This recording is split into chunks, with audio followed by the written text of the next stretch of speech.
Hola, sean todos bienvenidos a un nuevo capítulo del Interruptor aquí en Vía X. Atención a todos los que les gusta organizar festivales, a todos los interesados en la autogestión, a todo el mundo que le gusta la música, porque hoy día tenemos un invitado de aquellos. Este caballero, Mauricio Díaz, Sokio te dicen. Yes. Sokio, así, a secas, es como Cher, ¿no? Como un solo nombre, como Madonna. Claro. Este es un gallo que vive en Nueva York, entonces nos va a contar toda su experiencia como productor musical, productor de festivales, productor de eventos en Nueva York, porque algo vamos a aprender de esta conversación, Espero ¿no? que sí. Además que es curador de South by Southwest, que es lo más taquilla. Si ustedes no saben lo que es South by Southwest, no les vamos a decir para que no se chacree, ¿no? Es un festival de música hipster independiente increíble que se hace todas las primaveras en Austin, Texas. ¿Qué más hay hecho? Bueno, un aplauso entonces para nuestro invitado del día de hoy. Muchas gracias. Mauricio, hay hecho, ¿qué más? 4 óperas, vaya en la quinta. Sí. Fuiste fundador de los recitales míticos de Matucana 100, donde Denver lanzó su disco más importante. Astro, ¿Qué más también. hay hecho? Astro, a cargo de los conciertos masivos del 2010 para ayudar a las víctimas del terremoto. La música para la película de Alejandro Fernández Almendra, Eli Roth, Nicolás López. Harta cosa, pero hay más. ¿Ah, qué más? Hay más, pero yo creo que con eso es suficiente para No, pero tratar por de favor, armar el dime, personaje. aproveche que Mira, yo tengo 43 años y Ya. empecé a trabajar en el mundo de la cultura cuando tenía 19, haciendo música para teatro. Trabajé con, no sé, con Ramón Grifero, con Rodrigo Pérez, así como empecé todo eso. Pero son los 90, que hace mucho rato. Y en algún punto traté de juntar todas estas cosas que me gustaban, que eran la música, la actuación, escribir, etc. Y me planteé la posibilidad de que podía tomar la música electrónica y hacer una ópera. Cosa Es como que una ópera electrónica. Como una ópera electrónica, pero que no es una ópera techno, ¿cachai? No era... Había un tipo en esa época, ¿cómo se llama? Luiso... Bueno, había un... Más respeto con Luiso. No, dije un tipo que hizo también una ópera electrónica, pero que era una... Ópera techno. Perfecto. Y Entonces, la tuya es con música electrónica. o sea, no pero- es cantantes líricos y todo eso. Fue estrenada en la estación Mapocha también, de hecho. Y ese fue el primer pie para meterme en un rollo que la verdad no existe mucho en otras partes del mundo. Hice 4, una el 98, otra el 99, el 2001, el 2004, y de ahí se me acabó la pila con eso, porque en realidad todos estos fueron temas que yo tenía guardados y quise ponerlos en escena. La última tiene que ver con los derechos humanos, ¿no? La próxima estoy planeando eso, los derechos humanos. ¿En este país? En este país. ¿En el 73 o vamos a ocupar...? Post-73. Wow, qué interesante. Pero ¿a qué te refieres cuando...? Porque en este país cuando hablamos de derechos humanos hablamos de los derechos humanos de las personas que fueron los detenidos y desaparecidos del 73. No estamos hablando de los derechos de la mujer y de los gays, eso no... No, vamos a hablar... Son derechos humanos. No, esos son los derechos humanos. Son caprichos eso. No son derechos humanos, Sí, es por una favor. cosa menor. Son caprichos. No, esto porque tiene que ver con la dictadura, es mucho más Perfecto. importante. Pero tiene que ver con eso, ¿no? Tiene que ver con eso. Pasa que mi padre se murió el año pasado y él fue una persona que sobrevivió a la tortura. Wow. Lo torturaron varias veces, y como 3 veces. Y la tercera vez lo dieron por muerto. Ok. Pero estaba vivo, logró despertarlo, salvar a unos campesinos, lo habían tirado en una sequía. Entonces, ese hecho gatilla en mí hoy, después que él se muere. Aquí hay un rollo que contar, que es la gente que sobrevivió a la tortura y que no hace parte de ningún informe. Porque hay mucha gente que decidió no contar eso. ¿Y por qué tu padre decidió no hablar en el informe RETIC, no? Que es el informe donde se... Porque él ya venía haciendo un trabajo político súper importante junto a mi mamá y otro grupo en San Bernardo. Fueron los que generaron las primeras ollas comunes. Okay. Y todo el trabajo de resistencia, las primeras ONG. Entonces, creo que él nunca fue de estar como en las luces. Él no quería ser un político, no tenía esa ambición que yo creo que muchos pudimos ver en muchos sobrevivientes, incluso, o exiliados. Entonces me he encontrado con historias de otras personas, artistas que hay en nuestro medio, cuyos padres también fueron sobrevivientes de esto, y esas historias personales hay que plasmarlas de alguna forma, ya sea un libro o en este caso una ópera, que está en un proceso de ebullición, es decir, son muchas las imágenes, es súper fuerte. ¿Cómo contar esto sin ser burdo, sin apelar tampoco al dolor, ¿cachai? Esto no es una cuestión lacrimógena. ¿Pero se puede sin apelar al dolor? ¿Cómo se puede? ¿Cómo podéis tratar algo que es tan horrible? No, yo creo que el tema no es el dolor en sí, sino creo que es como la llaga lacrimógena, ¿cachai? Una empanada de sabor combativo, no se trata de nada de eso, ¿cachai? O sea, creo que esa es la limitante número uno. Ya, perfecto, pero por ejemplo, proyecto. Nos vamos a desviar un poco del tema poco, original, sí. pero está muy interesante esto. A mí me pasó cuando vi la película Colonia, la película con la Emma Watson. A mí me encantó. A mí me encantó. Sí. Y en parte me gustó por algo que no me debería haber gustado tanto, pero era la primera vez que yo veía el horror de la dictadura contado con plata. ¿Cachai? Con una producción que le puso dinero. Y es impactante porque el cine chileno, con su pobreza, ¿cachai?, ha tratado de mostrar lo que sucede en la dictadura y el sonido no es muy bueno, la luz no es muy buena. Claro. En cambio, en la película Colonia con la Emma Watson, las bombas suenan como bombas, ¿cachai? Y como que entonces lo hace más espectacular. Y yo sé que suena horrible, pero yo pensaba, yo decía como, se le puede... Pero, ¿qué es lo incorrecto? Quitarle espectacularidad a algo que fue espectacularmente horroroso. No, para ¿cachai? nada. Yo creo que esa película no peca en nada. Es una película que tiene un elemento que es súper importante y es la distancia con el tema. ¿Cachai? Es un alemán contándonos a nosotros cómo se ve esto quizás de una forma un poco más objetiva. En mi caso, tiendo a pensar que todo fue más o menos así. Con esta espectacularidad, conozco otros datos, etcétera. Estuve cerca, a mi papá lo torturaron, a mi tía la exiliaron, etcétera. Pero eso parece muy real.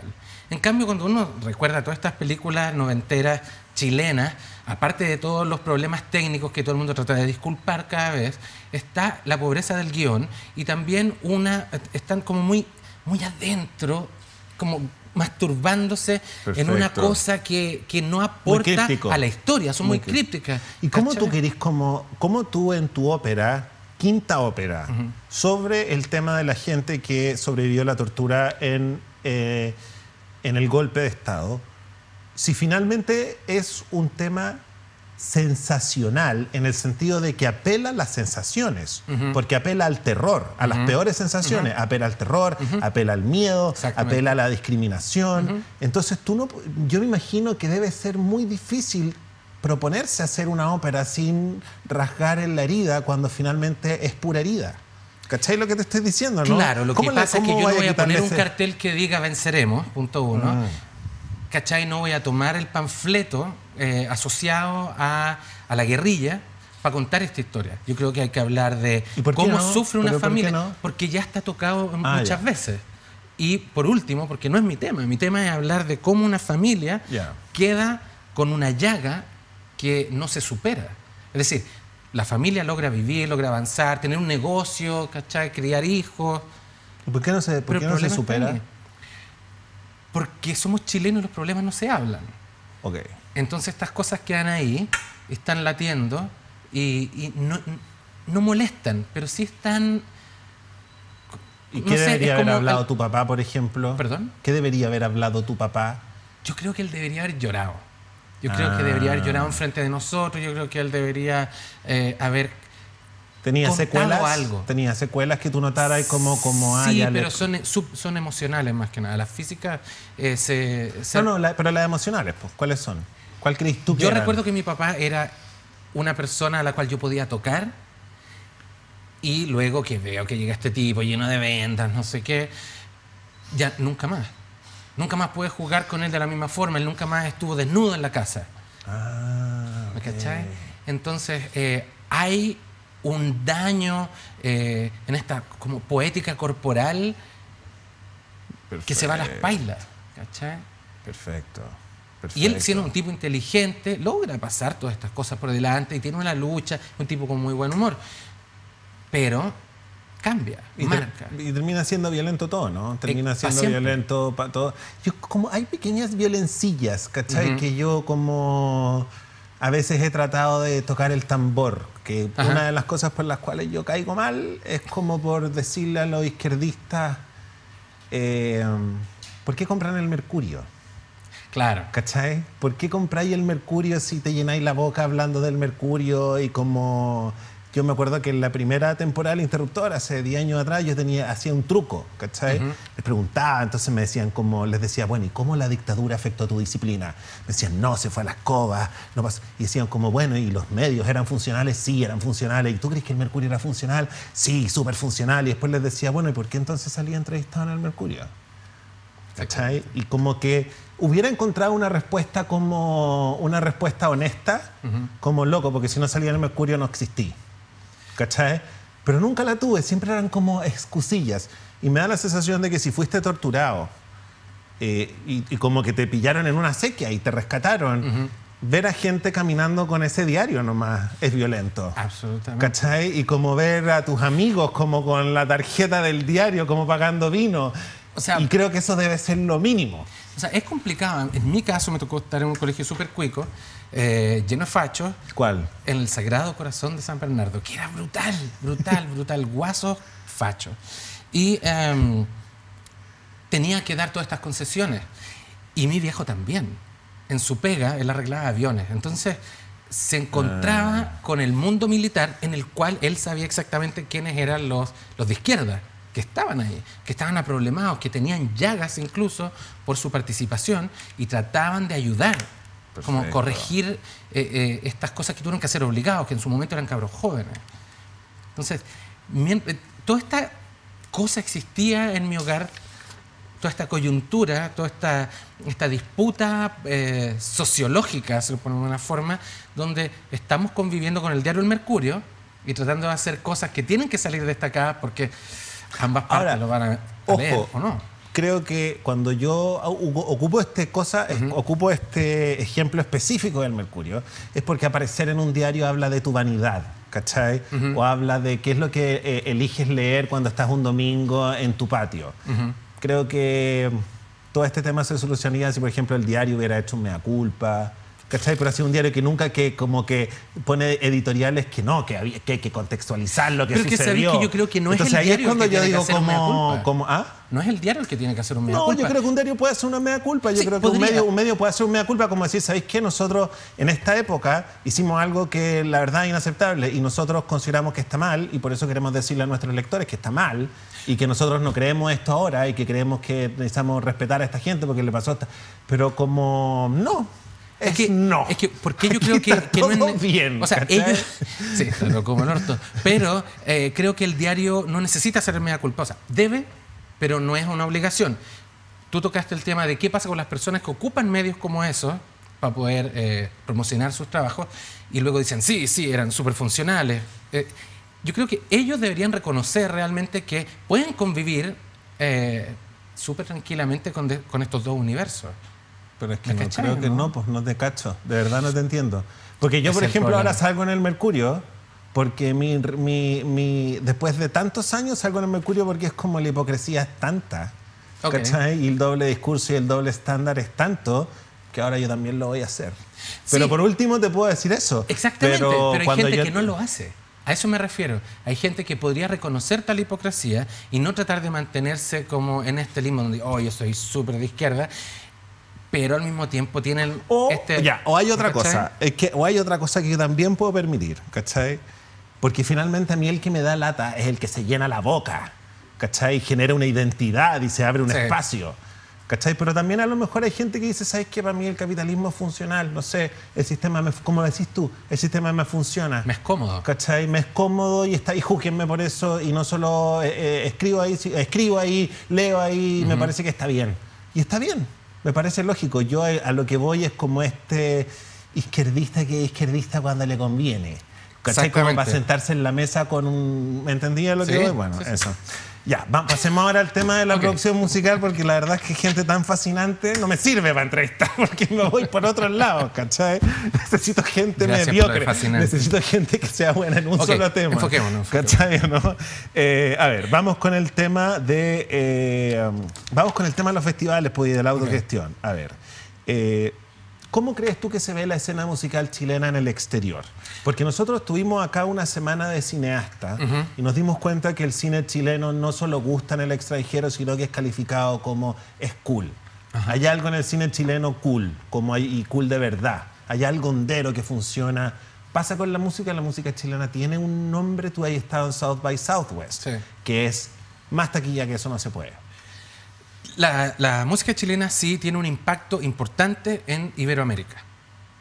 Eso es lo que tenemos que reconocer. Estados Unidos, no. ¿Por qué?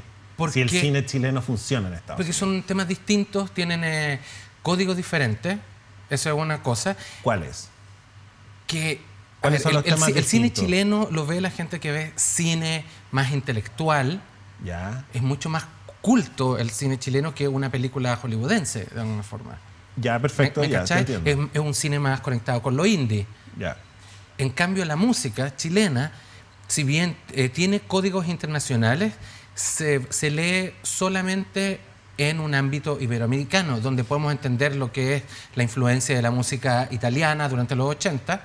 ¿De qué música chilena estáis hablando tú? Estoy hablando de Denver, estoy hablando de Astro, hablando de Madura. Javier Amena, hablando de... Todos ellos existen, pero su influencia también es muy diferente, es muy menor a la que tienen el resto de... Ya, pero mira, de usando como el Latinoamérica. argumento que tú me decís de que el cine chileno va a un público que es más culto que el que ve cine hollywoodense, yo también me podría imaginar que el público de Denver, de Astro, el público de Javier Amena, el público es un público culto. Y también me podría Exactamente. imaginar que hay hipsters en Estados Unidos. Todos ellos van a ver estas bandas. Ah, ya, pues entonces hay una Sí, influencia. pero es muy pequeña cuando consideráis que un mundo de 200 y tantos millones de habitantes, Ya, ¿cachai? perfecto. Es un en un nicho mundo muy donde... chico. Mira, estos son los datos que hay que recordar. La música chilena le habla a gente que habla español. Ese es el punto número uno. El punto número dos es que habla con códigos que solo los latinoamericanos pueden entender, que es muy distinto a hablarle a los latinos que son criados, o sea, que nacen y se crían en Estados Unidos. ¿Y qué códigos tan crípticos usamos? No me podría imaginar. O sea, los locos bailan salsa, ¿cachai? ¿No? Partamos de ahí. Perfecto. Para ellos la referencia era Selena. Selena, Gloria Estefan. Gloria Estefan tiene un musical en Broadway. Sí. ¿Cachai? Que es como se Entonces, conoce con el marido. Entonces, cuando pensáis en eso, tú decís, chuta, ¿cómo conecto con esa historia? Luego tenéis que el reggaetón y la bachata, que acá se miran súper a huevo, hasta que llegan estos artistas que dicen, pero ¿cómo los pescan tanto? Son mega estrellas. Son tan grandes que el sello de Jay-Z abrió una filial latina. Perfecto. Porque el negocio es tan grande, son tantos los millones de dólares que nadie estaba tomando en cuenta que él decidió agarrarlos. Ok. ¿Cachai? Entonces, una banda chilena que pretende llegar haciendo reggaetón a Estados Unidos tiene una pelea. Ya, pero me interesa, Durísimo, más ¿cachai? me interesa más la pelea que tiene que dar una banda indie. ¿Cachai? Como esa... Bueno, la pelea de la banda indie es aún más complicada porque no cantan en inglés. Ok. Pero Pero supongamos que pudieran cantar en inglés. supongamos que pudieran cantar en inglés. Lo que yo me he dado cuenta es que hay muy pocas excepciones súper reconocibles, como Astro, por ejemplo, era una banda que tenía todos los elementos como para poder competir en ese nicho, ¿cachai? Porque era demasiado universal. Cuando tú has hecho curatorías para South by Southwest, por ejemplo. Trabajo con la misma idea. Pero traes chileno, te funciona. Sí. Si tu respuesta es no, no te sientas No, culpable. sino sí, que- pero no hay tanto, ¿cachai? Por ejemplo, yo trabajé... ¿Por qué no hay tanto? Porque necesitáis comunicar una cuestión que... A ver, tú no necesitáis explicarle al oyente de qué se trata esto. Es como cuando vaya a ver una obra al museo, ¿ok? Perfecto. O a la galería. Mucha explicación quiere decir que la obra es mala, Ya, ¿cachai? perfecto. Ese es como lo típico, ¿no? Yo también creo que si tenéis que explicar mucho respecto del artista o del trabajo que está haciendo, hay un problema con lo que está comunicando, ¿cachai? En cambio, cuando el artista está al menos agarrando ciertos rasgos comunes, hoy día la música es demasiado global, ¿cachai? Hay rasgos importantes como de lo propio, ¿cierto? Del folclore, conectados con tendencias más actuales. No voy a decir. Pero me da la sensación de que Chile tiene una economía tan abierta que las modas llegan acá como que yo estuve en Nueva York y no... Claro, me vaya a matar, pero Sí, no encontré tanta diferencia entre cómo No. se vestía la gente, ni en las cosas que consumían. Los chilenos copiamos rápido en ese sentido, ¿cachai? Entonces, pero por eso también como que resulta que la no sé, cultura... ¿por qué podríamos parecer tan extranjeros, cachai, a South by Southwest? Porque nosotros estamos leyendo las cosas con 1 o 2 años de desfase. Ah, que no es... Ya, que no es... ¿Cachai? O sea, parece, es súper ridículo porque parece obvio que con internet tú estás actualizándote al día. Como que ahora recién se están dejando barba, los gordos. ¿Cachai o no? Esa es la historia. Y allá la barba ya...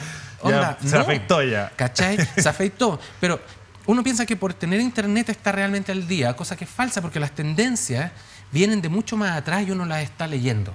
Y está ahí. Okay. Entonces cuando ataca esta cosa que no sabía qué era, al chileno le va a tocar entonces como 6 meses o un año después entender que está pasando eso, luego hacer la adaptación local le va a tocar por lo menos 6 meses más y un año más tarde, o sea, 2 años más tarde va a entregar un producto que culturalmente sea asociado a eso que está pasando allá. Perfecto. Entonces, yo valoro más la originalidad que tenga un contexto internacional que una copia, que es lo que más se da acá. ¿A qué te referís con contexto internacional? ¿Qué es lo como tú podrías definir un contexto internacional? En este minuto... O sea, mi banda es original, pero ¿qué tendría que tener para que tuviera un contexto original? Y ahí viene la sutileza y el factor X, que nadie sabe cómo definirlo. Es que es fácil de reconocer, pero es muy fácil de... es muy difícil de llegar. El je ne sais quoi. Pero ese je ne sais quoi está dado por tu habilidad de poder leer el momento. Leer como el zeitgeist. Exactamente.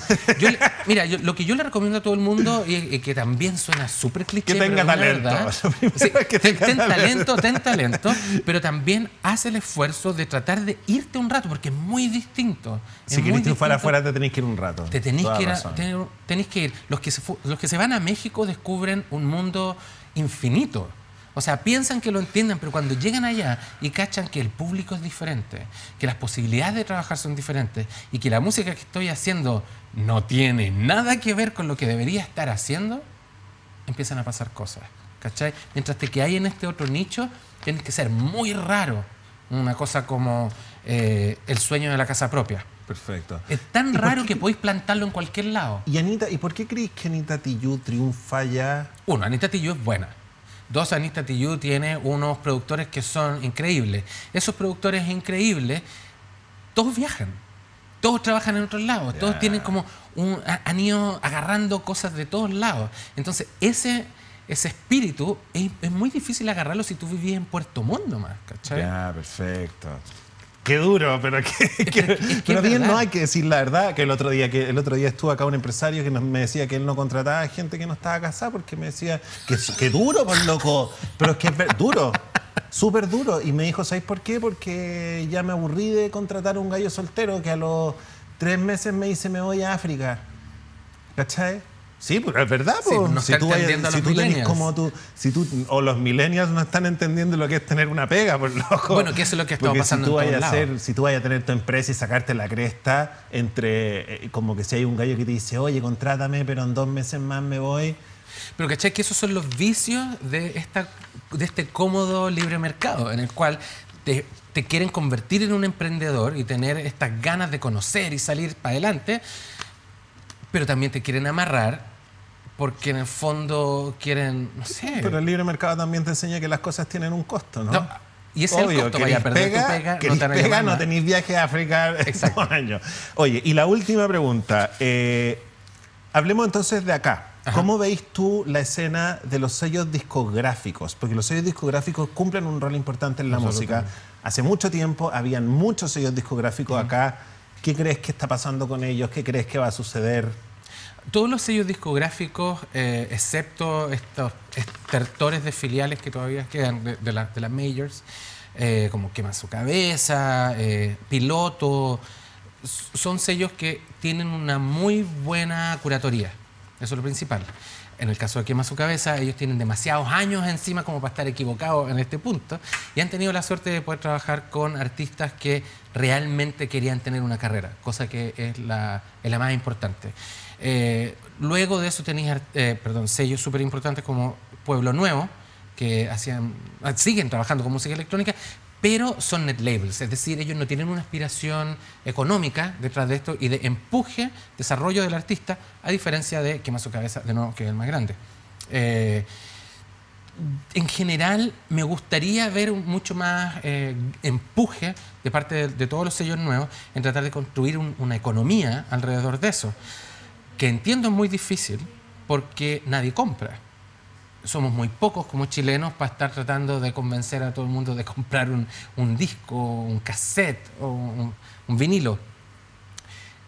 Por tanto, creo que es muy interesante la escena en su curatoría y me parece un poco deprimente en que no pueda construir una verdadera economía, una industria. Puede que se haya trasladado esa economía a las presentaciones en vivo, más que en pero es que es el fenómeno en todos lados. Okay. Ahora, sí, es verdad que en todo el mundo la industria musical se achicó, pero no murió.